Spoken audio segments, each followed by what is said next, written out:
നമസ്കാരം. ചലച്ചിത്രാപ്പൻ യൂട്യൂബ് ചാനലിലേക്ക് എല്ലാവർക്കും സ്വാഗതം.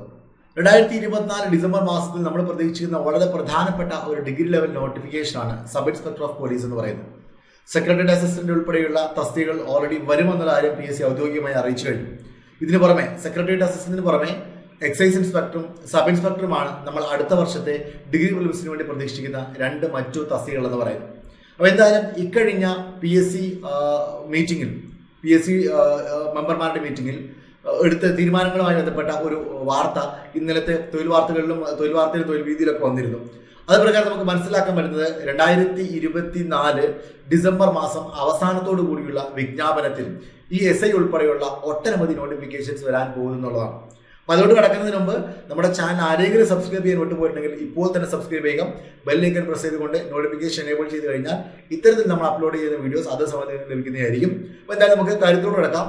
47 തസ്തികയിൽ PSC വിജ്ഞാപനം, ഇതായിരുന്നു വാർത്ത. അപ്പൊ ഇതിന്റെ ഒരു ഉള്ളടക്കം നോക്കുകയാണെങ്കിൽ പോലീസിൽ SI ഒന്നാമത് തന്നെ കൊടുത്തിരിക്കുന്നതാണ്. Sub inspector of police SI നമ്മൾ പ്രതീക്ഷിച്ചതാണ്, വർഷാവർഷം വരുമെന്ന് പറഞ്ഞിരുന്നു.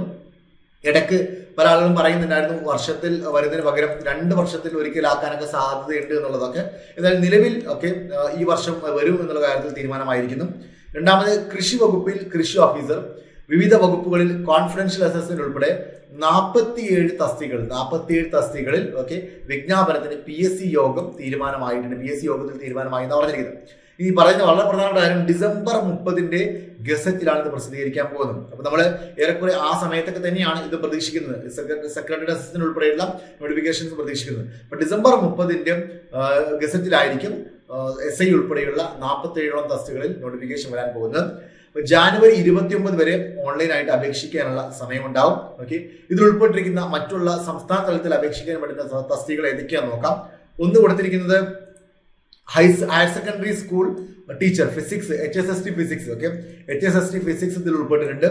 അതുപോലെ തന്നെയാണെങ്കിൽ മെഡിക്കൽ ഓഫീസർ നേത്ര, ഭാരതീയ ചികിത്സാ വകുപ്പിൽ മെഡിക്കൽ ഓഫീസർ, പുരാവസ്തു വകുപ്പിൽ ഡ്രാഫ്റ്റ്മാൻ, സാങ്കേതിക വിദ്യാഭ്യാസ വകുപ്പിൽ ട്രേഡ്സ്മാൻ, പിന്നെ ഖാദി ബോർഡിൽ പാങ്കർ ഇൻസ്പെക്ടർ, കയർ ഫെഡിൽ സിവിൽ സബ് എഞ്ചിനീയർ തുടങ്ങിയവയാണ് ജനറൽ റിക്രൂട്ട്മെന്റിന് തയ്യാറായ മറ്റ് വിജ്ഞാപനങ്ങൾ. ഇനി ജില്ലാ തലത്തിൽ നോക്കുകയാണെങ്കിൽ ജില്ലാ തലത്തിലെ വിജ്ഞാപനങ്ങളിൽ സപ്ലൈകോയിൽ അസിസ്റ്റന്റ് സെയിൽസ്മാൻ ASM നമ്മൾ പ്രതീക്ഷിക്കുന്ന ഒരു 10th ലെവൽ തസ്തികയാണ് അസിസ്റ്റന്റ് സെയിൽസ്മാൻ എന്ന് പറഞ്ഞത്. സെയിൽസ്മാൻ അല്ലെങ്കിൽ സെയിൽസ് വുമൺ 2025 10th പ്രിലിംസും 10th മെയിൻസിന്റെ ഭാഗമായി നടക്കാൻ പോകുന്ന വളരെ പ്രധാനപ്പെട്ട ഒരു നോട്ടിഫിക്കേഷൻ ആയിരിക്കും, ഒരു പരീക്ഷയായിരിക്കും ഈ അസിസ്റ്റന്റ് സെയിൽസ്മാൻ ഇൻ സപ്ലൈകോ എന്ന് പറയുന്നത്. അതേപോലെ തന്നെയാണെങ്കിൽ ഡ്രൈവർ പരീക്ഷയ്ക്ക് തയ്യാറെടുക്കുന്ന ഉദ്യോഗാർത്ഥികളെ സംബന്ധിച്ചിടത്തോളം വളരെ പ്രധാനപ്പെട്ട മറ്റൊന്നാണ് വനം വകുപ്പിൽ forest driver. Police driver already വന്നു കഴിഞ്ഞു. ഫയർമാൻ ഡ്രൈവർ ഡിസംബർ 16 വരുമെന്ന് പറഞ്ഞു. ഇനി ഫോറസ്റ്റ് ഡ്രൈവർ ഡിസംബർ 30 നോട്ടിഫിക്കേഷൻ വരാൻ പോകുന്നു. അപ്പൊ 3 ഡ്രൈവർ തസ്തികകൾ, പോലീസും ഫയർമാനും ഫോറസ്റ്റ്, 3നോട്ടുമുള്ള ഡ്രൈവർ തസ്തികകളുടെ നോട്ടിഫിക്കേഷനും ഈ മാസം തന്നെ ഡിസംബർ മാസത്തിന് വരുന്നുണ്ട്. അപ്പൊ ഡ്രൈവർ പരീക്ഷയ്ക്ക് തയ്യാറെടുക്കുന്ന ഉദ്യോഗാർത്ഥികളെ സംബന്ധിച്ചിടത്തോളം 2025 ഈ 3-ന് പുറമെ മറ്റുള്ള ഫോഴ്സുകൾക്ക് അപ്പുറത്തുള്ള മറ്റുള്ള ഡ്രൈവർ പരീക്ഷകളുടെ നോട്ടിഫിക്കേഷൻസ് വരാൻ പോകുന്നുണ്ട്. വലിയൊരു ഓപ്പർച്യൂണിറ്റി 2025 കാത്തിരിക്കുന്നത്. പിന്നെ ആരോഗ്യ വകുപ്പിൽ ജൂനിയർ പബ്ലിക് ഹെൽത്ത് നഴ്സ് തുടങ്ങിയവയും ഉൾപ്പെട്ടിട്ടുണ്ട്. ഇതൊക്കെ ജില്ലാ അടിസ്ഥാനത്തിലുള്ള തസ്തികകളാണ്. വിജ്ഞാപനത്തിന്റെ വിശദാംശങ്ങളൊക്കെ അത് പിന്നീട് അടുത്ത 30-ന് ശേഷമുള്ള കൂടുതൽ കാര്യങ്ങൾ നമുക്ക് 30-ന് ശേഷം മാത്രമാണ് ബാക്കിയുള്ള കാര്യങ്ങൾ അറിയാൻ പറ്റുള്ളൂ.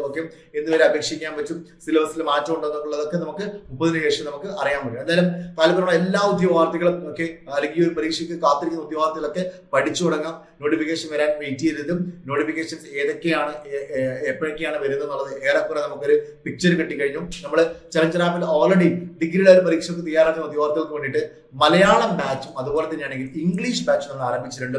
പരീക്ഷ 2 ഭാഷയിൽ പരീക്ഷ നടക്കുന്നുണ്ട്. പല ഉദ്യോഗാർത്ഥികൾക്കും റാങ്ക് ഫയൽസ് എല്ലാം മലയാളത്തിലാണ്. മിക്ക കോച്ചിങ് സെന്ററുകളിലും അവർക്ക് ലഭിക്കുന്ന കണ്ടന്റുകളൊക്കെ മലയാളത്തിലാണ്. അപ്പൊ ഇംഗ്ലീഷ് മീഡിയത്തിൽ പഠിച്ച ഉദ്യോഗാർത്ഥികൾ അല്ലെങ്കിൽ ഡിഗ്രിക്കും മറ്റൊക്കെ ഇംഗ്ലീഷ് പഠിച്ചു എന്ന് വീണ്ടും മലയാളം ഓരോ ടേംസ് പഠിക്കുന്നത് വളരെ ബുദ്ധിമുട്ടായുള്ള ഉദ്യോഗാർത്ഥികളെ സംബന്ധിച്ചിടത്തോളം അവർക്ക് വേണ്ടിയിട്ട് നമ്മൾ ഇംഗ്ലീഷ് ബാച്ച് നൽകുന്നുണ്ട്. ഇംഗ്ലീഷ് ബാച്ച് എന്ന് പറയുമ്പോൾ ആ ക്ലാസിന്റെ PPTയും കാര്യങ്ങളൊക്കെ കംപ്ലീറ്റ് ഇംഗ്ലീഷിലായിരിക്കും. ഇംഗ്ലീഷ് ടേംസ് ഉപയോഗിച്ചിട്ടുള്ള ക്ലാസ്സുകളായിരിക്കും, ഇംഗ്ലീഷ് നോട്ട്സ് ആയിരിക്കും, ഇംഗ്ലീഷ് ചോദ്യങ്ങളായിരിക്കും നിങ്ങൾക്ക് പ്രാക്ടീസ് ചെയ്യാൻ ലഭിക്കുന്നത്. നിങ്ങൾക്ക് ലഭിക്കുന്ന മോഡൽ എക്സാംസും ടോപ്പിക് എക്സാംസും എല്ലാം ഇംഗ്ലീഷിലായിരിക്കും. ഓക്കെ, അതുപോലെ തന്നെ മലയാളം ബാച്ച് ആണെങ്കിൽ മലയാളത്തിൽ നമ്മൾ സാധാരണ നിലവിൽ എങ്ങനെയാണ് പൊയ്ക്കൊണ്ടിരിക്കുന്നത് ആ രീതിയിലുള്ള മലയാളം ബാച്ച്, രണ്ട് രീതിയിലും ബാച്ചുകൾ അവൈലബിൾ ആണ്. രണ്ടിനും ഫീസിൽ യാതൊരു തരത്തിലുള്ള വ്യത്യാസങ്ങളുമില്ല. അപ്പോൾ നിങ്ങൾക്ക് ഇഷ്ടമുള്ള ബാച്ച് നിങ്ങൾക്ക് ജോയിൻ ചെയ്യാവുന്നതാണ്. നമ്മുടെ ഡിഗ്രി ലെവൽ പ്രിലിംസ് ബാച്ച്, അതായത് സെക്രട്ടറി അസിസ്റ്റന്റും സബ് ഇൻസ്പെക്ടർ, എക്സൈസ് ഇൻസ്പെക്ടറും, ഈ ടെസ്റ്റുകളിലോട്ടാണ് അടുത്ത വർഷത്തെ ഡിഗ്രി പ്രിലിംസ് പരീക്ഷ നടക്കാൻ പോകുന്നത്. അപ്പോൾ അതിൽ ജോയിൻ ചെയ്യാൻ താല്പര്യമുള്ള ഉദ്യോഗാർത്ഥികൾ താഴെ കമന്റ് ബോക്സിൽ കൊടുത്തിരിക്കുന്ന ലിങ്കിൽ ക്ലിക്ക് ചെയ്തുകൊണ്ട് നിങ്ങളുടെ പേര് രജിസ്റ്റർ ചെയ്യാം. എല്ലാവർക്കും വിജയാശംസകൾ നേരുന്നു. Thank you.